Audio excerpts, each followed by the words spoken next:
Salve pessoal, eu estava devendo já fazer esse vídeo.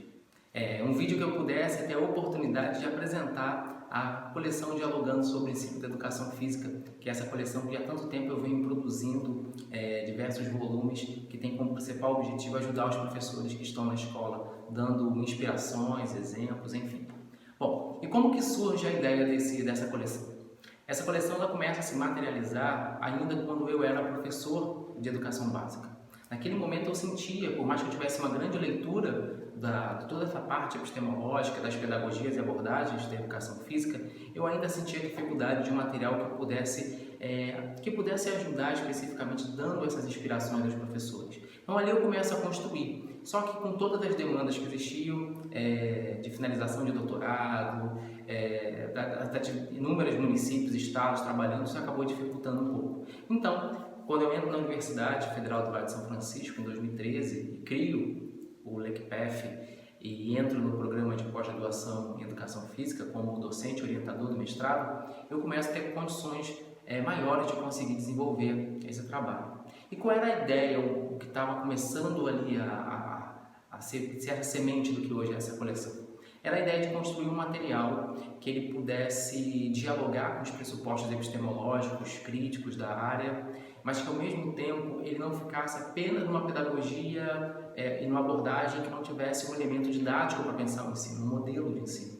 Mas ao mesmo tempo também ele não poderia ser um material do tipo 1000 jogos de atletismo, de ginástica, não uma crítica a esse tipo de material, mas que também não pudesse ser algo apenas de citação de atividade. Então começa aí um processo de discussões grande com o grupo de pesquisa tentando pensar qual seria esse melhor formato. Então, que deu origem a essa coleção. Então, essa coleção, o primeiro questionamento que nós tínhamos, que eu sempre trazia, era o que nós vamos fazer?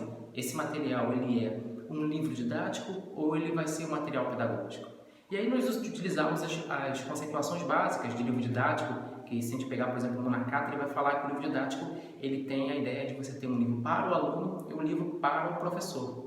E eu acreditava, nossa reflexão, de que o caminho talvez não fosse ter um livro para o aluno e para o professor, porque, primeiro, isso acabaria tendo um potencial maior de engessamento e talvez pensar a dinâmica da educação física nas suas aulas práticas, que o indivíduo ia ter que pegar, o aluno ia ter que pegar o livro para anotar, isso ia dificultar a dinâmica. Então, mas eu não queria abrir mão de um material que eu pudesse colocar em reflexão e desse subsídios ao professor. Então, a primeira opção foi pensar um material pedagógico.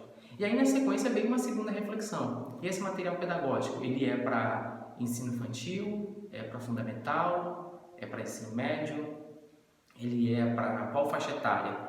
Essa era uma outra demanda, uma demanda justa e legítima que se coloca sobre a gente.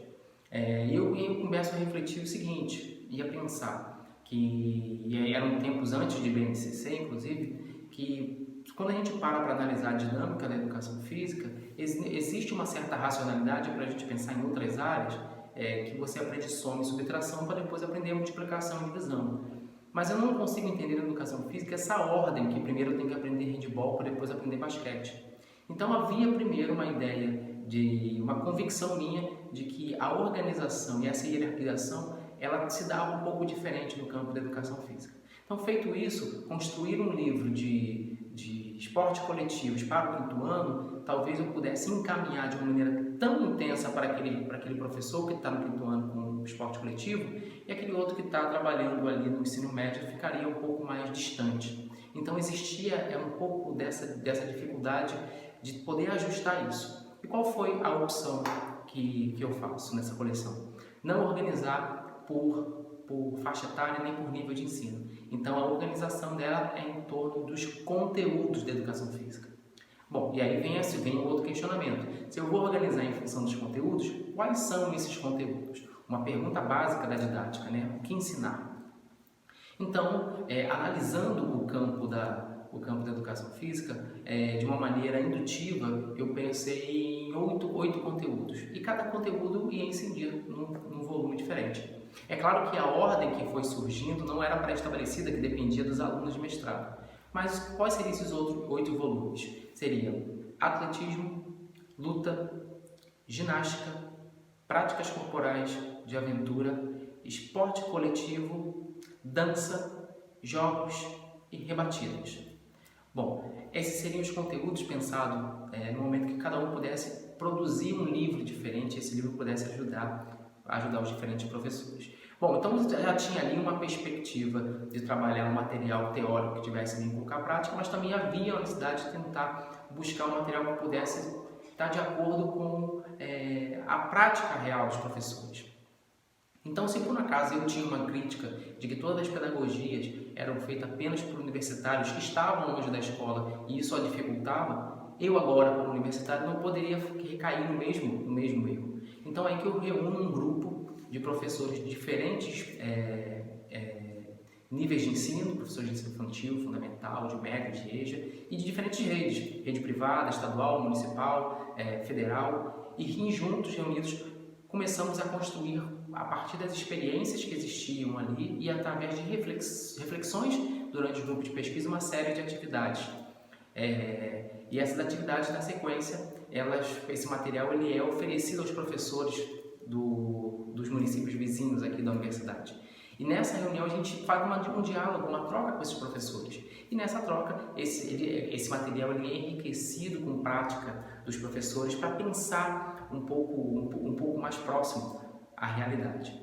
Bom, e aí, quando a gente pensa em aproveitar as práticas dos professores, a gente vai pensar o seguinte: como então vai ser a organização? Vamos organizar eles por uma sequência de aulas?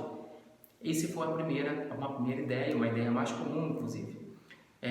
Só que o que se abate nesse momento? Se a gente faz uma sugestão de aula, a gente poderia correr o risco de colocar uma certa diretividade, na medida que o material ele não tinha um ano específico, ele não era do infantil, nem fundamental, nem do médio. Então, construir aulas que servissem para qualquer turma, sem um aula que delineasse, ela ficaria muito complicada. Então, a opção que nós fizemos foi construir atividades.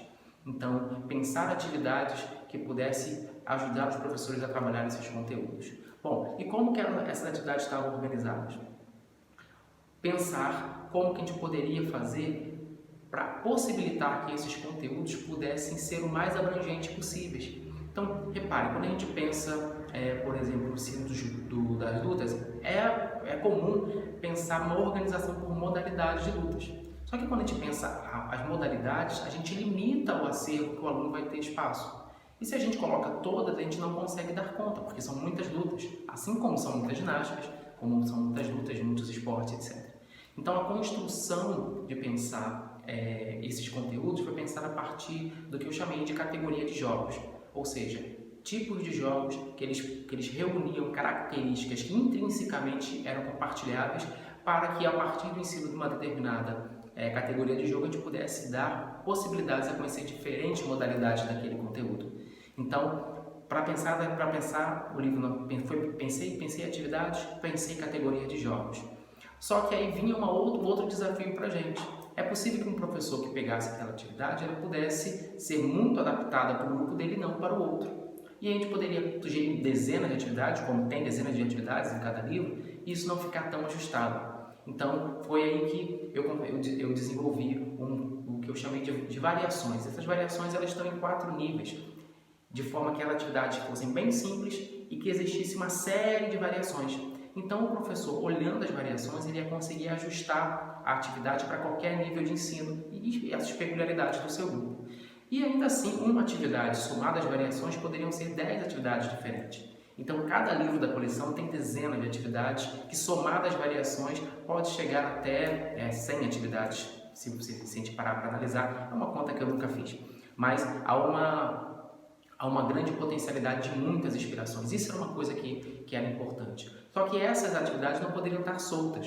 Então, houve a necessidade de repensar um aspecto metodológico que pudesse interligar, que aí é o aspecto que eu chamei de princípios metodológicos, que é a reunião de elementos e estratégias para pensar metodologicamente. Isso é o encontro da proposta do que eu sempre pensei, um material que ele pudesse ser teórico-metodológico, ou seja, fazer o professor pensar metodologia, mas que não ficasse só aí, apresentasse também possibilidades de ensino.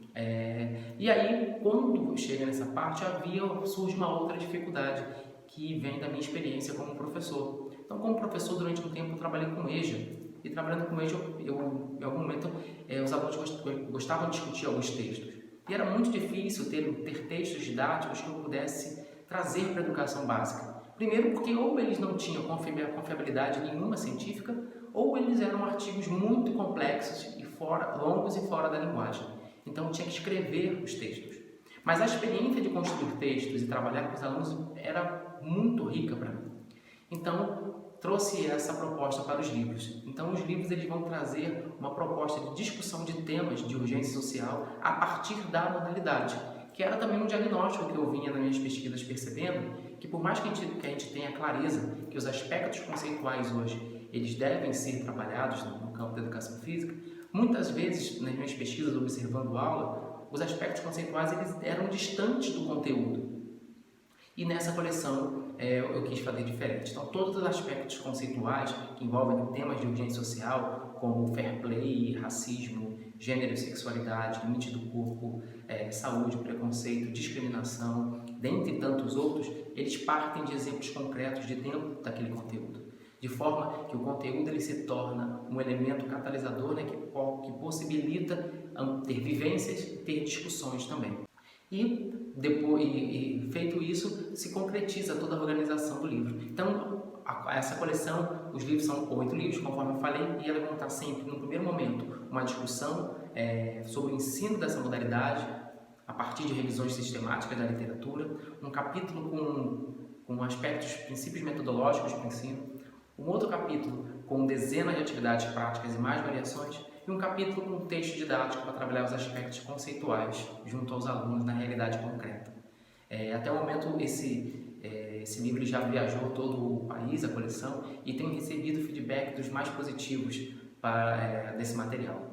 Então, se ainda assim restou alguma dúvida sobre a proposta dessa coleção, você deixa aqui nos comentários, entre em contato diretamente comigo. Se você tem interesse em adquirir um livro ou a coleção completa, eu peço que você entre em contato comigo também pelo Instagram. Eu vou deixar o meu IG aqui na descrição, você pode entrar em contato comigo para ter acesso também a esse material. No demais, agradeço e até o próximo vídeo.